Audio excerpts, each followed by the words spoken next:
What is up, guys? We are live with another episode of the Right Reality Check.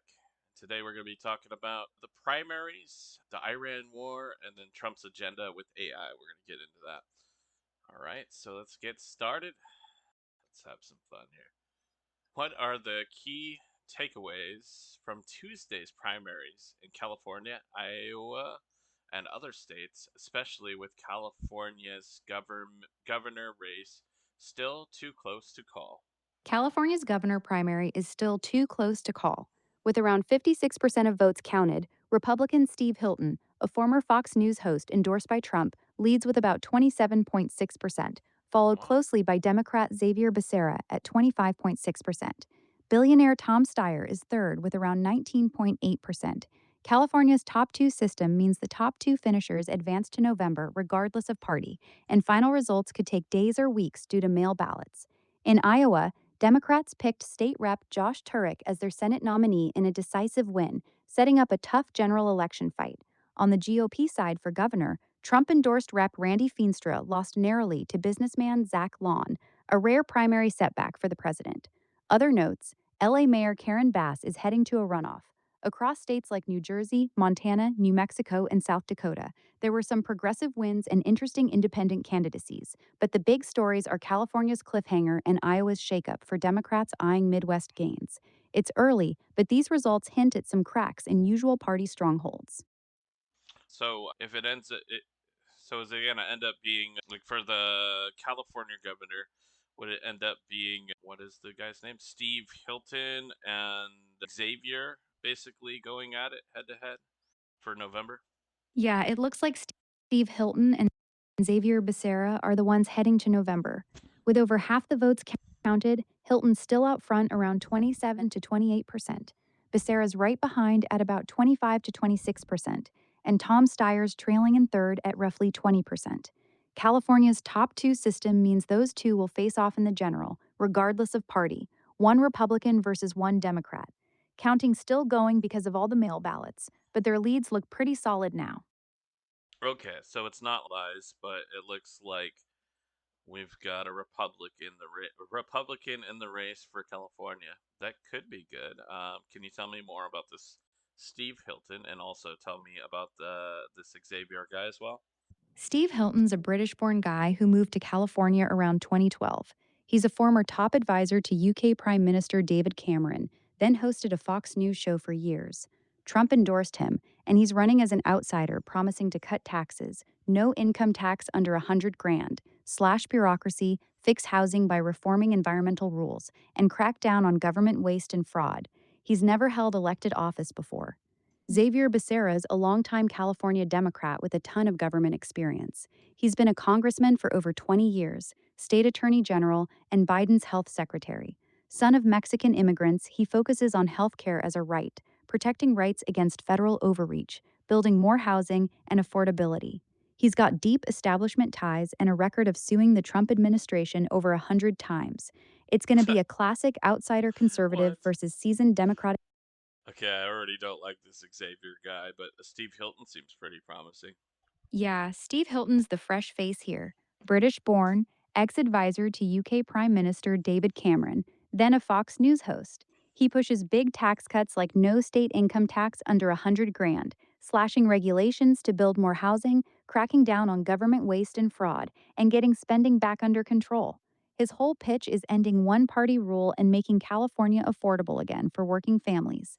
Becerra's the opposite, longtime establishment Democrat, former attorney general, congressman, and Biden's health secretary. He's all about expanding health care, fighting Trump policies, building housing through government programs, and protecting progressive priorities like abortion rights and clean energy mandates. Heavy on experience, but a lot of voters see him as more of the same. November's going to be a real contrast. All right, cool. I am going for Steve Hilton for the California governor. All right, in Iowa, businessman Zach Lahn narrowly Brandy Feenstra. How significant is this rare Trump endorsement law? It's not that significant. Trump put his weight behind Feenstra late in the game, and Lahn still squeaked out a super narrow win, less than a point, in a crowded five-way primary. Trump's been winning almost every other endorsement battle this cycle. One off brand upset in deep red Iowa doesn't break his grip on the party. The real test is whether Lahn can beat Democrat Rob Sand in November, since early polls have Sand up. Karen Bass advanced to a runoff for LA mayor. How will homelessness, crime, immigration, and wildfire recovery shape that high profile race? These four issues are dominating the race because voters feel the city's not working. Homelessness tops everything. Bass points to her Inside Safe program and 2 straight years of declining street homelessness. But critics like Spencer Pratt slam her for billions spent with tents and RVs still everywhere. Crime and public. Oh my god. Continue on. I gotta mute the mic. Yeah, homicides and violent crime are down sharply to near historic lows, but property crime like smash and grabs and retail theft still feel out of control for a lot of Angelenos. Immigration's hot too. Bass leans sanctuary city, pushing back against federal crackdowns, while opponents want more coordination with icy and tougher enforcement. Wildfire recovery's the wild card. After the Palisades and Eaton fires, voters are laser focused on who's going to rebuild faster, make utilities safer, and actually deliver on prevention. Bass is the incumbent with the track record, but her challengers are hammering her on pace and results. It's shaping up as a referendum on whether government can actually fix these visible breakdowns. Yeah, I think I remember watching something with this Karen Bass, and I didn't think I really liked her. Yeah, Karen Bass is the incumbent with a long record, former Congresswoman, state assembly speaker, and now mayor. Her biggest flashpoints, critics say she's spent billions on homelessness, but the tent cities are still everywhere. Her early handling of the wildfires drew heat for slow response and poor communication, and some voters blame her for being soft on crime, despite the stats showing violent crime dropping. She's got deep progressive roots and strong establishment support, but a lot of people in LA just want faster, visible results on the streets. That frustration is exactly what her challengers are running on. Overall, how are these June 2nd primaries reshaping the fight for control of Congress and government ships in November 2026? These June 2nd primaries mostly sharpened the November map without massive surprises, but they delivered one notable upset and clearer matchups. In Iowa, Trump endorsed Rep. Randy Feenstra narrowly lost the GOP gubernatorial primary to Zach Lahn, a first time candidate and outsider, a rare defeat for Trump's endorsement streak. This sets up a competitive governor's race there between Lahn and Democrat Rob Sand, currently rated a toss up, which could test Republican strength in a state that's trended red. Democrats also nominated Josh Turek, a Paralympic gold medalist with broad appeal, to challenge Rep. Ashley Hinson for an open Senate seat, giving them a real flip opportunity. In California, the top two primary advanced Republican Steve Hilton and Democrat Xavier Becerra for governor, avoiding a same party general and setting up a partisan fight for the open seat. It was a solid night for establishment Democrats, who beat back some progressive and self funded challengers like Tom Steyer. New congressional pairings in gerrymandered districts could help Dems defend or expand there. Other states like New Jersey and Montana produced competitive nominees for House and Senate races, but nothing game changing yet. Overall, these results keep the fight for Congress fluid. Republicans hold slim majorities now. Dems are eyeing the House via the midterm penalty, and governorships like Iowa's add another layer of contention.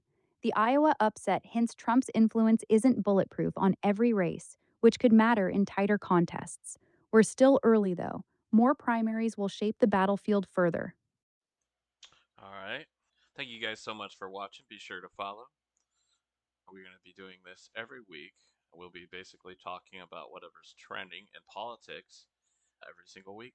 High intensity segment, it says Iran conflict and war powers rebuke. A pretty clear rebuke, but mostly symbolic. The House passed the resolution 215 to 208, with four Republicans, Thomas Massey, Brian Fitzpatrick, Warren Davidson, and Tom Barrett, crossing over to join Democrats. This is the first time the House has passed one of these against Trump's Iran campaign, which kicked off in late February. It directs him to end unauthorized hostilities unless Congress approves more action. That said, it still has to clear the Senate, and Trump would almost certainly veto it, so it won't actually force his hand. It's more about signaling growing frustration with the war's costs and lack of congressional buy in. So basically, what you're saying is that Trump can just do what he wants and they can't stop him, pretty much. Yeah, basically, Congress can pass these resolutions, but Trump can veto them, and they'd need a two-thirds majority in both chambers to override it, which they don't have. So, in practice, short of defunding the operation entirely, their hands are pretty tied. All right. What's the latest on the U.S. Iran situation? Strikes, fragile ceasefire, negotiations, and economic fallout, oil prices, etc. Okay. The US Iran conflict is in a fragile ceasefire that's been repeatedly strained by tit for tat strikes, including recent US hits on Iranian sites and Iranian missile drone attacks on Gulf targets like Kuwait. Talks for a longer term deal, including nuclear issues, are ongoing but stalled, with a potential 60-day extension pending Trump's approval. Yesterday, the House passed a resolution 215 to 208 urging an end to U.S. military action without Congress's say so. Mostly symbolic, though. Oil's volatile. Brent crude is hovering around $97 a barrel now, way up from pre war but down from peaks over 130. The Strait of Hormuz disruptions caused major global energy pain and inflation. Things are tense, but not full scale war at the moment. Want me to dig into any part? Why did some Republicans support this resolution, and what does it reveal about growing GOP divisions on foreign policy? Four Republicans crossed party lines on the 215 to 208 vote: Thomas Massey, Warren Davidson, Brian Fitzpatrick, and Tom Barrett. Their reasons were pretty straightforward. Fitzpatrick said we're past the 60-day War Powers Act limit, so either follow the law or change it. You can't just ignore it. Barrett, an Army veteran, stressed that Congress has the exclusive power to declare war or authorize force, and that window had closed. Davidson's a consistent libertarian on war powers. He's pushed back on executive overreach for years. Massey shares that restraint first view. It reveals real cracks in the GOP on foreign policy. You've got the traditional hawks and Trump loyalists who back strong action against Iran, versus a growing faction, libertarians and some worried about endless wars, high oil prices, and domestic costs, who want Congress to actually vote on these commitments instead of giving the president a blank check. The war's been dragging on over 90 days with no clear exit, and that's testing loyalties, especially with midterms coming. It's not a full split yet, but it's a sign the party's not monolithic on intervention anymore. This resolution is mostly symbolic and faces a likely veto. Senate stall. What are the realistic next steps, and could this hurt Republicans in the midterms? Next steps. The concurrent resolution heads to the Senate, where Republicans hold the majority and have blocked similar measures before.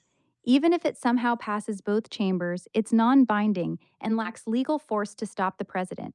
Trump's team has already signaled they'll ignore it. Realistically, nothing changes on the ground without a negotiated deal or Trump deciding to wind it down himself.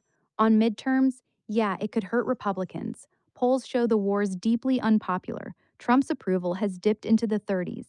Independents are souring fast, and high oil prices plus economic pain are hitting voters' wallets. A prolonged stalemate with no clear win amplifies that backlash heading into November. I want to get into this a little bit. So, why do you think people disapprove of the war? Are they just not fully educated on everything? There is a good reason why we're there. It's not about being uneducated. Polls show most Americans get the core reasons: Iran's nuclear program, missile threats, support for groups like Hezbollah and the Houthis, and decades of death to America hostility. Republicans especially buy that case, with around 70% still backing the strikes. The disapproval comes from the results, not ignorance of the why. People see skyrocketing gas prices hitting their wallets, fears that the war increases terrorism risks against Americans, worries about getting stuck in another endless Middle East conflict like Iraq, and no clear quick victory or exit plan. It's a classic right threat, wrong war vibe for a lot of folks, especially independents and anyone feeling the economic pinch. The good reason exists on paper, but when it translates to higher costs at the pump and a stalemate months later, support erodes fast. That's less about education, more about lived consequences. What specific part of the justification do you think people are missing? I just think that I think I agree with almost everything that's happened so far, and Iran obviously is being difficult, but I do see this coming to an end pretty soon. It's not going to be a forever war. I don't believe it will be. What do you think? I get why you'd think that. Both sides are exhausted, Iran's taken serious hits, and neither really wants to go back to full scale fighting.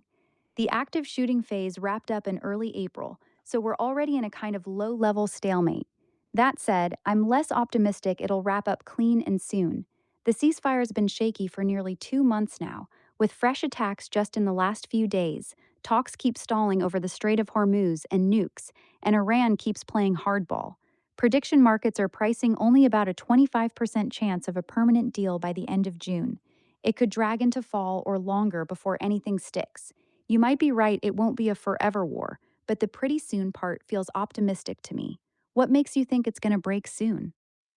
I just feel like Iran's probably not got that much more fight left in them, and the truth is we could go longer as long as we need to, and they won't be able to keep up. So You're right that Iran's hurting. They've taken heavy losses since February, lost their supreme leader, had their missile and drone attacks drop sharply, and their economy's taken a massive hit, maybe $300 billion dollars or more. But here's the thing, even after all that, they're still launching missiles at US bases and Gulf targets as recently as this week. The ceasefire from April is constantly being tested with fresh strikes on both sides. They're not out of fight yet. how They're many playing a game missiles of did they wearing. launch? And also, let me add to that: is it less missiles than they were launching before? Right? Iran's launched over 1,770 ballistic missiles and nearly 4,000 drones since the war started in late February. Yeah, it's way less now than before. On day one, they fired around 480 missiles and 720 drones in massive barrages. Within a couple weeks, that dropped about 90%, down to maybe 40 missiles a day. During this shaky ceasefire, they're only doing small, sporadic launches, like a handful of missiles at Kuwait and Bahrain just this week, most of which got intercepted or failed. They're definitely running out of steam on the launch side. Exactly. And they got intercepted or filled. Most of them. I think it's gonna last more than maybe another month or so. But what do you think? Iran's definitely struggling. Most of their recent launches are getting knocked down or failing, like the ones this week at Kuwait and Bahrain. But the war's already dragged 3 months past the April ceasefire, with fresh strikes happening just days ago. They're still capable of sporadic attacks, even if they're weaker. I think another month is optimistic. Talks are happening, but both sides keep trading blows over the Strait of Hormuz. My guess is we limp along with this tense stalemate for at least another couple months before anything solid sticks. You might be right, they can't go forever, but they're not folding that fast. Okay, and also, people are just so worried about the gas prices and stuff, and maybe it's because I have a short commute, so I'm not worried about that. But I just feel like it's maybe worth a little temporary suffering to get this job done, right? I get that. Your short commute means the pain's not hitting you as hard, so you're weighing it differently. But gas is around $14 a gallon right now, up big from before the war. For a lot of families, especially those with long drives, Uh, delivery jobs, or trucking, it's real money out of their pocket every week. The bigger worry for most people isn't just the temporary spike, it's that 4 months in, we're still trading sporadic strikes with no clear end, and they're watching their grocery bills climb too because of the ripple effects. Worth it if it actually wraps up soon and delivers a clean win. If it drags another few months, that little temporary suffering starts feeling a lot less temporary to a whole lot of folks. yeah, and you said $14. You meant $4.14 a gallon on average, I'm assuming. But if we didn't do anything at all, what could have happened, right? Something really bad could have happened if we didn't do anything at all. You got to think about that. Yeah, I meant about $4.26 a gallon right now. Sorry about that. You're right, though. Doing nothing carried real risks. Iran was pushing hard on its nuclear program, backing attacks through proxies and threatening the Strait of Hormuz. If left unchecked, a nuclear Iran could have sparked a far bigger regional arms race and made the whole Middle East even more unstable long term. The counterargument people are making is that while the threat was real, the way this played out has already cost families hundreds extra in gas and energy bills, with no clean resolution yet. It's a tough trade off. Yep, totally get it. Okay, we're moving on. Let's see here. Trump expanded Schedule F style rules for federal workers. What does this actually do, and how big a shakeup could it cause in the bureaucracy? It makes it way easier to fire career civil servants in policy influencing jobs. GS 13 to GS 15 level folks who draft regs, give policy advice, or shape how agencies run. They lose the old civil service protections that made firing them a long, tough process with appeals. Now they're basically at will for performance misconduct or not pushing the president's agenda hard enough. As of right now, Trump just moved about 8,000 senior positions into this new schedule policy career category. The original plan eyed up to 50,000, so this is a solid start but not a total overhaul yet. It could shake up the bureaucracy by making the top policy layers more responsive and less resistant to change, but it also risks politicizing expertise and causing good people to bail. Okay, let's see here.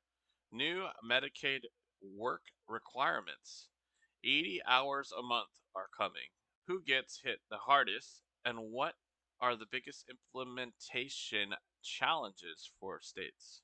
Low income adults age 19 to 64 in Medicaid expansion, especially ages 50 to 64, women and caregivers, get hit hardest.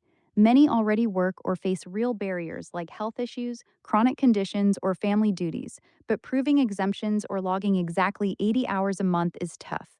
People with serious illnesses like cancer or HIV are at high risk now because the new rules tightened what counts as too sick to work. Biggest headaches for states? Tight timeline. They've got to overhaul eligibility systems, build data sharing with other agencies, hire and train staff, and run massive outreach campaigns. It's expensive, complex, and risks kicking off people who technically qualify just because of paperwork screw ups. Millions could lose coverage from the red tape alone. Okay. So I'm assuming there's a certain level of sickness that someone could be that would make them exempt, right? Therapy, or folks certified by a doctor as physically or mentally unable to work should be exempt. The problem isn't the rules on paper, the problem is proving it. States are now requiring medical documentation, doctor's notes, or verification forms every few months. And if the paperwork doesn't line up exactly right, or if someone misses a deadline, they can still lose coverage. That's where most people are likely to fall through the cracks, even when they're legitimately too sick to meet the 80-hour requirement. Okay. And is it easy for someone to say that they're not mentally able to work? Because I knew someone that did that and they seemed perfectly capable. It's not supposed to be easy, but it's also not foolproof. To get a mental health exemption, you generally need a doctor, psychologist, or licensed mental health professional to certify in writing that your condition prevents you from working 80 hours a month. It's not enough to just say, I'm too anxious or I have depression. They have to document that it's severe enough to qualify. That said, you're right that some people do game the system. A sympathetic doctor or a short 10-minute visit can sometimes get someone through. The state's main defense is that they can require periodic recertification and can audit questionable cases. The trade off is that tightening it up too much also risks cutting off people who genuinely can't work because of serious mental illness. Yeah. Okay. What's the Exactly. A lot um of the fraud. okay. What's the current state of Trump's tariff plans and the anti-weaponization lawfare defense fund tied to his allies? Tariffs. Trump's big tariff push hit a wall in court. The Supreme Court ruled in February 2026 that he can't use emergency powers for tariffs, knocking out a bunch of his earlier ones. He slapped on a temporary 10% across the board tariff under another law, but that also got struck down in May, though it's still being collected while they appeal. Right now, he's pivoting to Section 301 and 232 tariffs instead, and just proposed new ones on dozens of countries, including the EU, China, Mexico, and Canada, up to 12.5% in some cases over forced labor claims. A hearing set for July 7th, and the temporary stuff expires in July unless Congress acts. The fund. The DOJ announced a nearly $1.8 billion anti weaponization fund in mid May to compensate people claiming they were targeted by lawfare under the previous administration. It was tied to settling Trump's IRS lawsuit, but it blew up fast. Backlash from both parties, court blocks, and Republicans in Congress hated it. Acting AG Todd Blanche just said this week they're scrapping it entirely. Separately, there's a private nonprofit called the Lawfare Defense Fund, backed by Trump donors, that's raised about $36 million to help allies with legal bills. That's still active.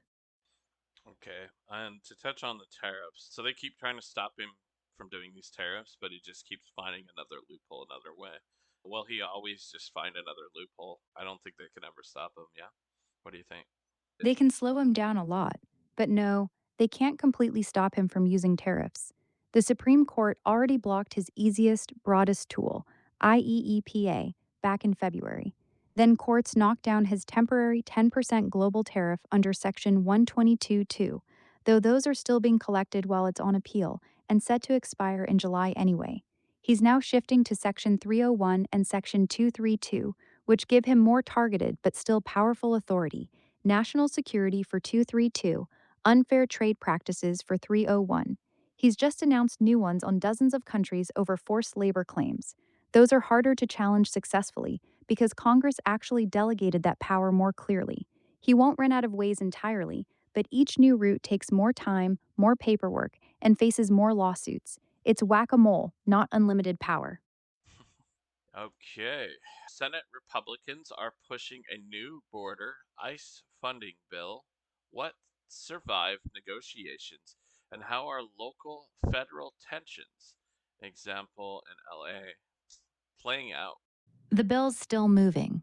Senate Republicans just advanced the roughly $70 billion reconciliation package this week to fund ICE and Border Patrol through the end of Trump's term, using a simple majority process to dodge a filibuster. The core funding, around $38 billion for ICE and $26 billion for CBP, looks likely to survive, stripped down to just enforcement money after they ditched the controversial White House ballroom funding and the anti-weaponization fund. In LA, tensions are high. Federal IC raids in places like the Fashion District and near Home Depot have sparked protests and some clashes with local police. LA's sanctuary policies mean local cops won't help with immigration enforcement, so feds are operating on their own, creating friction, fear in immigrant communities, and occasional standoffs. The city's declared a local emergency over it. Federal immigration enforcement. That's been the rule for decades across both parties. Sanctuary policies don't stop ICEs from doing their job. Feds can still raid and arrest on their own. The friction you're seeing in places like LA comes from that split authority. If something goes sideways during a raid, local cops aren't liable because immigration enforcement is a federal responsibility, not theirs. That's the legal shield they're relying on. Whether that's good policy is a different debate, but that's how the system's set up right now. Kind of reminds me of like someone at my work, right? And everything's going to hell, and there's someone just kind of just watching it all happen. And I'm working my ass off, my manager's working their ass off, all these people are working their ass off, and then someone's just watching us and not even helping. It just kind of reminds me of that. That's a really good analogy, actually. It does feel like that, doesn't it? You got the feds doing the heavy lifting on immigration enforcement, and then locals are just standing on the sidelines, hands in pockets, watching. The difference is, in your work story, that person not helping is just a jerk. In the sanctuary city situation, the local cops aren't allowed to help with immigration stuff. Their own city policies actually forbid it. So it's less, I don't feel like helping, and more, my boss told me not to touch that. Still, when you see federal agents out there doing raids with no local backup, it does look pretty similar to your work situation. The feds are the ones getting all the heat while the locals watch. Okay, so I think it's BS that that's city policies keeping their hands tied. That's got to change. You're not alone in thinking that. A lot of people feel local policies shouldn't get in the way of federal law enforcement. The reality is, cities like LA can set those policies because immigration enforcement is a federal power, not a local one. Police chiefs in sanctuary cities argue their job is public safety, not immigration. They worry that helping ICEs would make immigrant communities too scared to report crimes or talk to police. Whether that trade off is worth it is exactly the debate happening right now. Trump's administration is trying to pressure these cities by withholding federal grants, but courts have limited how far they can go with that. It's a real tug of war between federal and local authorities. They're worried that their people are going to be too afraid of them to call the police. Wow, that's pretty dumb. Let's see here. What else was I gonna say on this? Hold on. All right, so no, I actually got a hypothetical situation for you.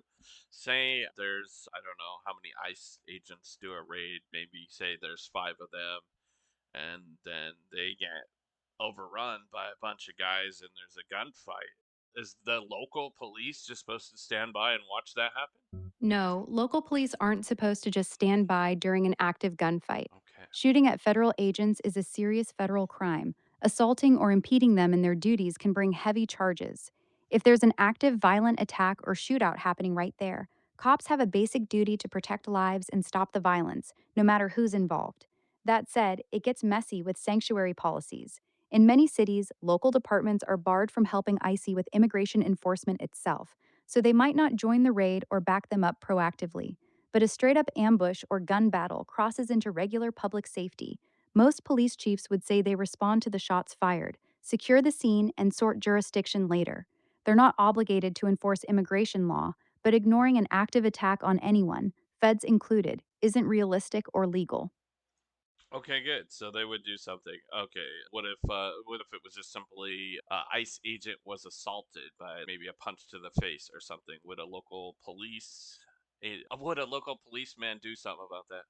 It depends on the city and its policies. In a normal jurisdiction, yeah, an officer witnesses or responds to someone assaulting a federal agent, they can and usually will step in, make an arrest, and charge it as assault on a federal officer. That's a standard crime. But in deep sanctuary cities with strict don't cooperate with ICE rules, some departments instruct officers not to get involved in anything tied to immigration enforcement, even if it's an assault. They might stand back, treat it as a federal matter, and let ICEs handle their own arrests. A punch to the face is still illegal, but local enforcement varies wildly depending on the politics of that city.